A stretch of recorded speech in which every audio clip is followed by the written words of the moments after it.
খাবো। রান্না করে যদি খাও কি ভালোই না লাগবে। না না আমার বাবার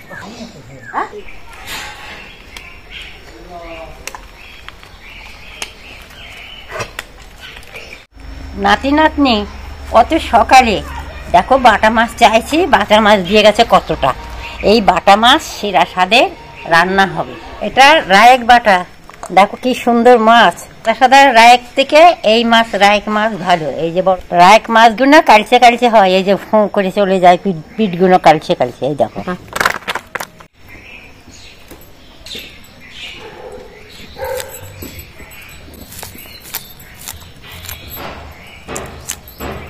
এই সাইজ দিয়ে এরকম করে ব্যথা করছে এক সাইজ। ফুলকেটা খেতে নেই মেয়েদের। আবার ইলিশ মাছের ফুলকে আতুর ঘরে দেয়, দুধ নাববে ঘুরে আতুর ঘরে। নমস্কার বন্ধুরা, বেঙ্গলি কিচেনে আপনাদের অনেক অনেক স্বাগত জানাই। আজকে আপনাদের ঠাকুমা রাই বাটাটা কিভাবে রান্না করতে হবে আগেকার দিনে সেই রান্নাটা আমাকে বলে দিয়েছে, সেইভাবে আমি রান্নাটা আপনাদেরকে করে দেখাবো। বাটা মাছ অনেক রকমের রান্না করা যায়, তো আজকে আমি যে রান্নাটা করব আপনাদের আশা করি ভালো লাগবে। মাছটা কাটা হয়ে গেছে, আনতে যাই।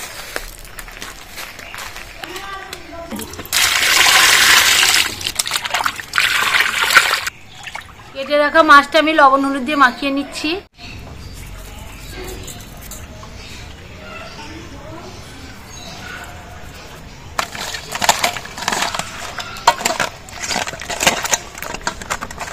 মা রাত্রিরে রেখে দিয়েছে, সকালবেলা মা রাখেছে, কিন্তু আপনার ছেলে তো খায় না। সেইটাই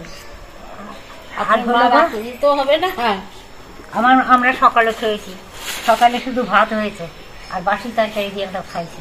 তখন গ্যাসও হয়নি, ফ্যাসও হয়নি, কিছু হয়নি। এই কটা চিড়ে দিলে পর পাওয়াটা কাঁদিয়েছি। এই কটা চিড়ে আমার হবে নি, তুই খাস তো আরও দেবো না। মাছের ডিম শুকাই শুকাই নিয়ে আসি। আমি আমার বাবার সাথে জায়গা থাকতো, তারা মাছ ওই মাছই খেত, আর ডিমগুলো সব লবণ দিয়ে দিয়ে জালের মধ্যে করে এরকম ঝুলাই ঝুলাই দিত। কড়াইতে বসিয়ে দিচ্ছি, দম দম করে জ্বলে গেছে। কড়াইতে সর্ষের তেল দিয়ে দিচ্ছি। এটা কাঁচা লঙ্কা ফাটিয়ে দিয়ে দেবো তেলে। পোস্তটা বেটে নেব। পোস্তর মধ্যে সাদা সর্ষে বেটে নেবো একটু।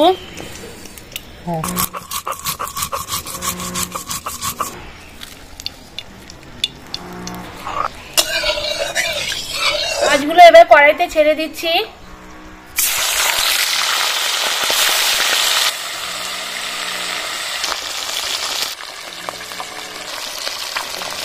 ভাজা হয়েছে, আর একটু উল্টিয়ে দেবো।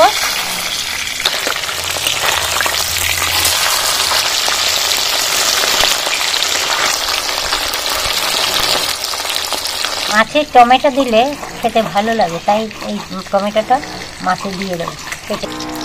হয়েছে মাথা তেলের হয়েছে, মিহি করে বেটে নিতে হবে। কপি কাটা হয়নি অধিক, খালি কটা কাঁচা লঙ্কা বেটে দেবো। মাছগুলো এইভাবে ভেজে নিতে হবে।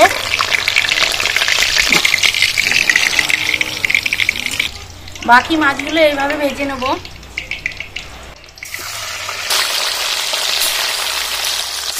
লঙ্কা চিরিয়ে দিচ্ছি, কেননা ঝাল হয়ে গেলে আবার খেতে পারবে না, যার দরকার সে দইলে খাবে।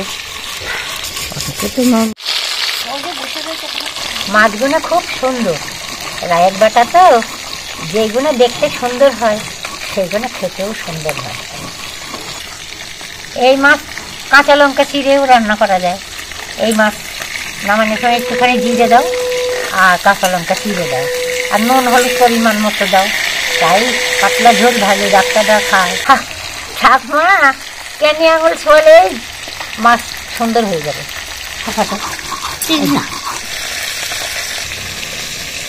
কত ফিনিশ করে নাকি। হ্যাঁ উনুনটা ধরাতে একটা ভালোই তাড়াতাড়ি জ্বলছেও ভালো, তাড়াতাড়ি হচ্ছে, তাই না?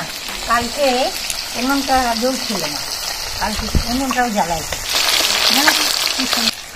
মাছগুলো সব ভাজা হয়ে গেছে, এবার তুলে নিচ্ছি। মাছ ভাজা তেলের মধ্যে একটু সর্ষের তেল দিয়ে দিচ্ছি, শুকনো লঙ্কা একটা ফাটিয়ে দিয়ে দিচ্ছি, কালো জিরে দিয়ে দিচ্ছি ফোড়নে, কুচি করা টমেটো গুলো দিয়ে দেবো, মগজটা বেটে নেব, কটা কাজু দিয়ে দিচ্ছি, টমেটোটা একটু লাল লাল করে ভেজে নিতে হবে। এবার কাঁচা লঙ্কা বাটাটা দিয়ে দিচ্ছি, হলুদ দিয়ে দেবো, মতো লবণ দিয়ে দিচ্ছি, এবার জল দিয়ে দেবো।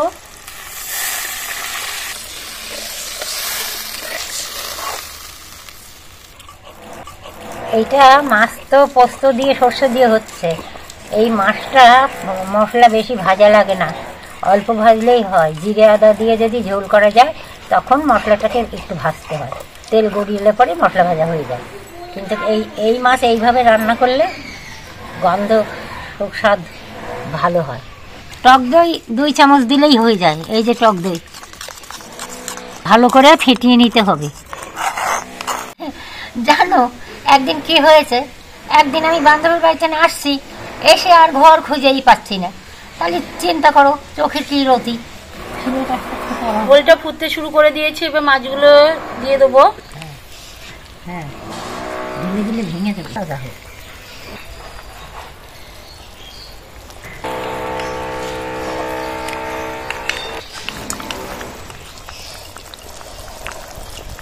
টক দইটা দিয়ে দিচ্ছি, দিয়ে দাও অল্প।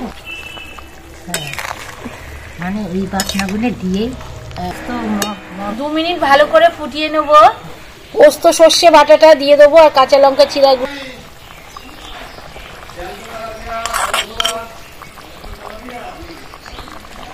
মগজ আর কাজু বাটা দিয়ে দিচ্ছি, নাড়াচাড়া করে দেবো।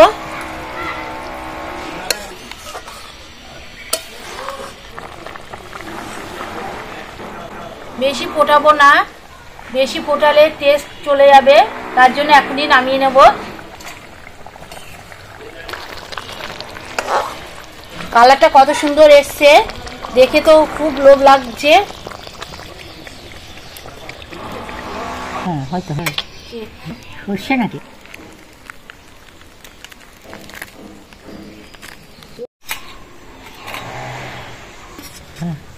দেখুন বন্ধুরা ঝোলটা কেমন মাছের সঙ্গে বসে গেছে। দেবো না, শুকনো করে খাবো। ওই বাবারা খাবো কি, দাঁড়া মাছটা ভাঙি। কি সুন্দর মাছ, এই যে এবার খাচ্ছি। নাতি নাতনিরা এইভাবে মাছ রান্না করে যদি খাও কি ভালোই না লাগবে, আর ঠাকুমার কথা মনেও পড়বে। যার ঝাল লাগবে ডেলে খাবে।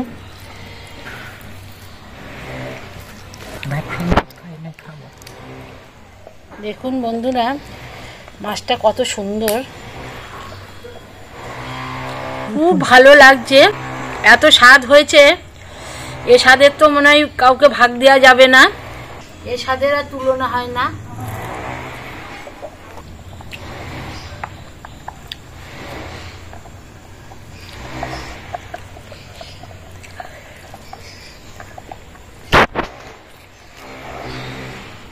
যদি ভিডিওটা ভালো লেগে থাকে আপনাদের প্রচুর প্রচুর শেয়ার করে দেবে। যারা আমাদের ভিডিওটা নতুন দেখছেন অবশ্যই চ্যানেলটাকে সাবস্ক্রাইব করে নেবে। সবাই তাহলে সুস্থ থাকো, ভালো থাকো। আজকের মতো এখানেই শেষ করছি, নমস্কার। আবার দেখা হচ্ছে কোনো রেসিপি